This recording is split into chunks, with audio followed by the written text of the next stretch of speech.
Jadi ini ya, untuk gambaran Kelurahan Banyurip itu yang terdiri dari dua kelurahan yang dulunya, dan terus untuk penggabungannya itu pada tahun 15 persisnya 1 Januari 2015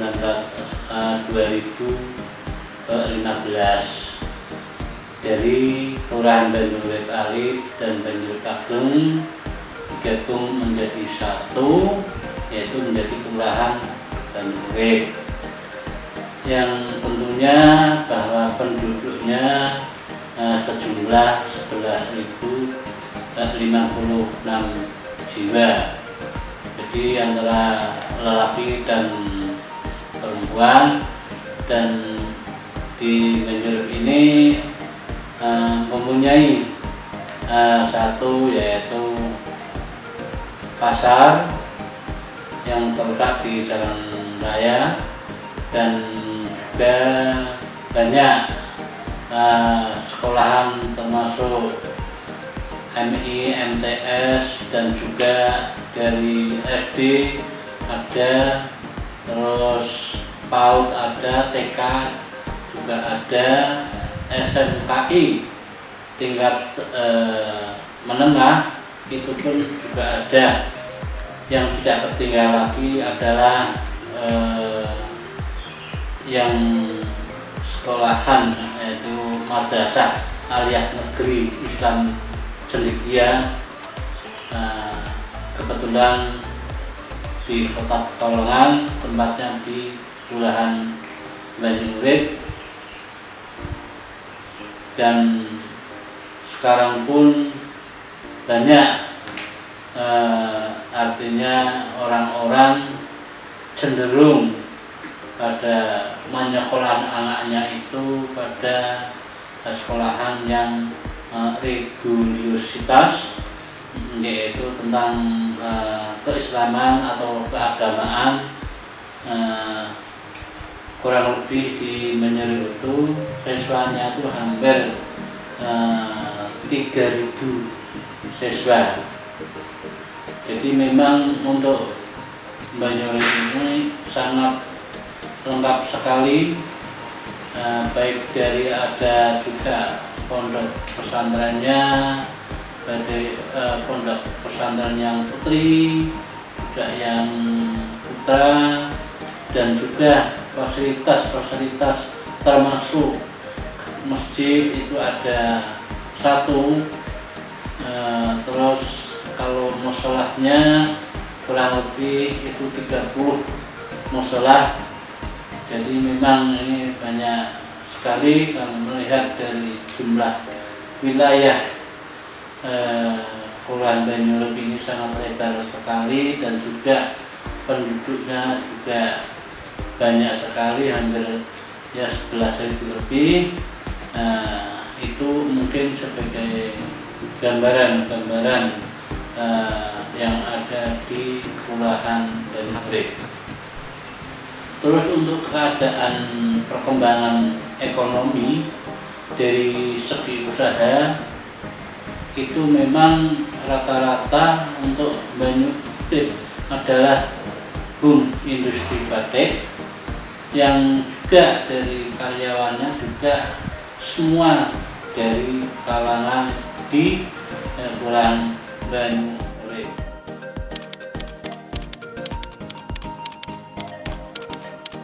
Harapan kami masyarakat ini tahu bahwa apa sih yang telah diberikan ilmu dari para mahasiswa yang kerja nyata di Banyurip ini, manfaatnya itu banyak sekali, dan juga bisa untuk menimba pengalaman-pengalaman yang telah diberikan oleh mahasiswa dari segi ilmu agama maupun ilmu umum, itu bisa untuk dimengerti.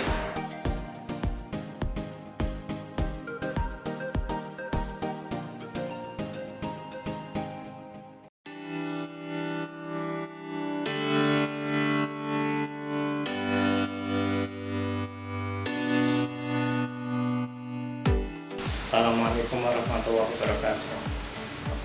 Alhamdulillah wa syukurillah. Berkat rahmat Allah Subhanahu wa Ta'ala, kita bisa bertemu dengan adik-adik mahasiswa. Pertama, saya mengucapkan rasa terima kasih pada Kepala Desa Pak Lurah bersama jajarannya yang telah memberi kepercayaan kepada saya dan adik-adik mahasiswa, juga yang telah memberikan kepercayaan kepada saya khususnya, atau juga keluarga saya yang telah menempati yang dulu tempat yang apa adanya itu, dari segi usaha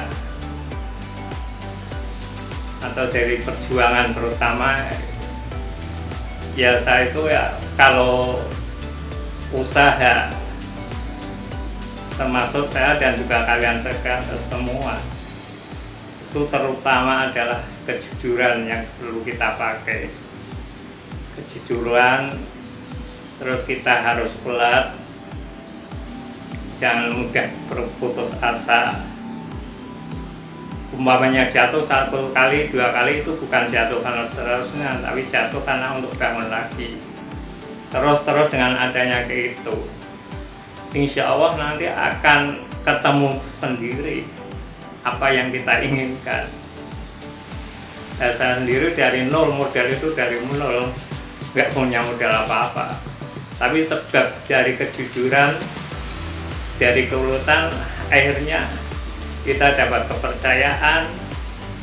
Modal semuanya itu dari kepercayaan, bukan modal harus uang untuk saya, tapi terutama adalah kepercayaan, sehingga akhirnya gini ya, sedikit-sedikit bisa ada hasilnya seperti adik-adik lihat itu.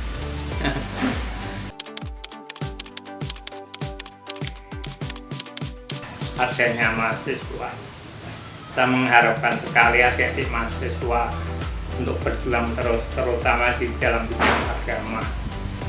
Sebab mahasiswa adalah masa depan agama, atau masa muda adalah masa depan agama, masa depan bangsa yang harus kita dipertahankan. Siapa lagi kalau tidak kalian mahasiswa atau generasi muda yang untuk memperjuangkan agama.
Zakat, infak, dan sedekah di Banjar ini sudah berjalan lama. Untuk periode saya saja sudah 3 periode, tiap periode 3 tahun, dan alhamdulillah kami tiap tahun sudah bisa membagi kepada masyarakat ini nominal uangnya 20.000,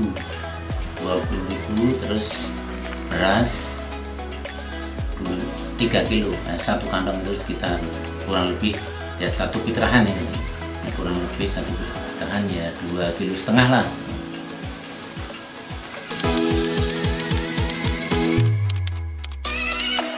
Harapan kami ada peningkatan dari masyarakat yang mengeluarkan zakat, dan kami kalau pendapatannya meningkat berarti kami bisa meningkatkan penghasilan bagi fakir miskin.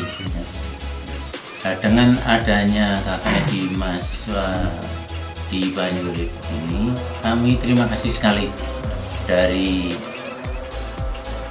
SIS Banyurip ini.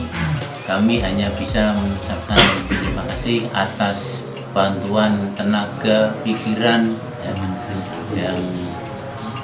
yang tidak sedikit yang mungkin melelahkan daripada para mahasiswa yang banyak membuang tenaga, tapi mudah-mudahan ya semua ini akan ada buahnya ya.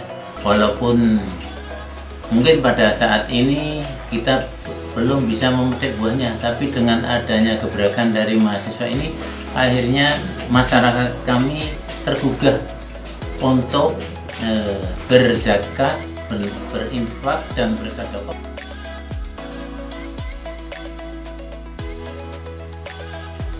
Program SIM zakat, infak dan sedekah yang dilaksanakan di KKN yang berbasis prodi ini yang digalang oleh IAIN Pekalongan, itu adalah salah satu program untuk membantu masyarakat dalam membuat sebuah istilahnya lembaga atau istilahnya desa binaan untuk pengembangan, khususnya di KKN di tahun 2018 ini IAIN membentuk kegiatan KKN yang berbasis yaitu zakat, infak dan sedekah.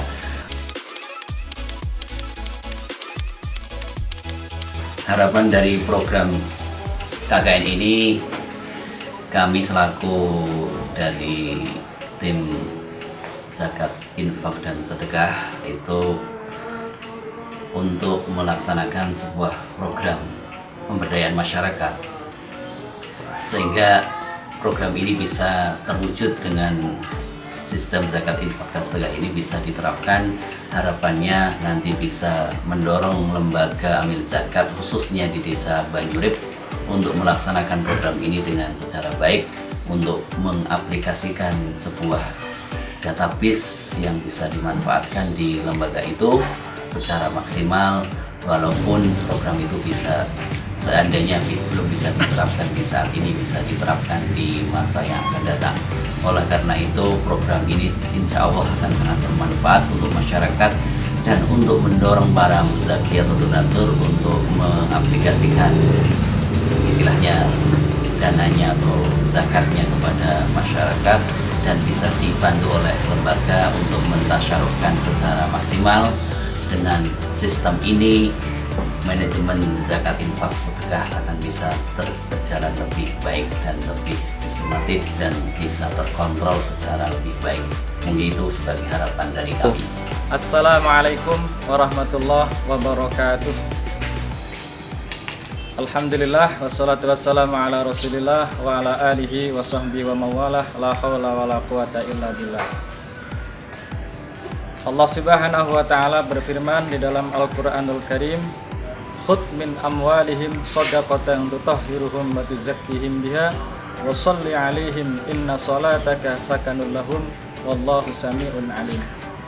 Dalam firman tersebut diperintahkan untuk mengambil harta benda dari orang-orang kaya untuk dibagikan kepada masyarakat orang-orang yang tidak mampu. Siapakah orang-orang yang tidak mampu atau orang yang membutuhkan yang pantas untuk diberikan zakat? Disebutkan di dalam surat At-Taubah ayat 60. Allah Subhanahu wa taala berfirman, innamas shadaqatu lil fuqara'i wal masakin wal 'amilina 'alaiha wal mu'allafati qulubuhum wa fil riqabi wal gharimin wa fi sabilillah wa ibnis sabil. Di situ Allah Subhanahu wa taala menyebutkan 8 kelompok orang yang perlu diberikan zakat, yaitu orang fakir, orang miskin, amil, mu'allaf, riqab, gharim, sabilillah dan ibnu sabil. Dengan kita memberikan zakat kepada mereka, maka insya Allah kebutuhan masyarakat, orang-orang yang tidak mampu akan bisa terbantu, akan bisa lebih sejahtera. Di dalam ayat yang lain Allah Subhanahu wa taala mengatakan kaila yakuna dulatan bainal aghniya'i minkum. Supaya harta benda ini tidak hanya beredar di segelintir orang saja, di orang-orang kaya saja. Yang biasanya terjadi adalah tidak pemerataan harta ini hanya dipegang oleh orang-orang kaya, sedangkan orang-orang yang lainnya ini tidak mempunyai harta. Sehingga dengan adanya zakat, infak dan sedekah, maka akan ada pemerataan, bisa mensejahterakan, bisa membantu, sehingga orang-orang Islam bisa bangkit ekonominya dan bisa mandiri. Itu yang diharapkan dari pemberian zakat yang diwajibkan oleh agama sebagai rukun Islam yang ketiga. Untuk itu, mari kita bersama-sama menunaikan zakat, infak, dan sedekah untuk kesejahteraan umat. Kalau bukan kita, siapa lagi? Tim KKN 18 bisa.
KKN DAN Pekalongan bisa.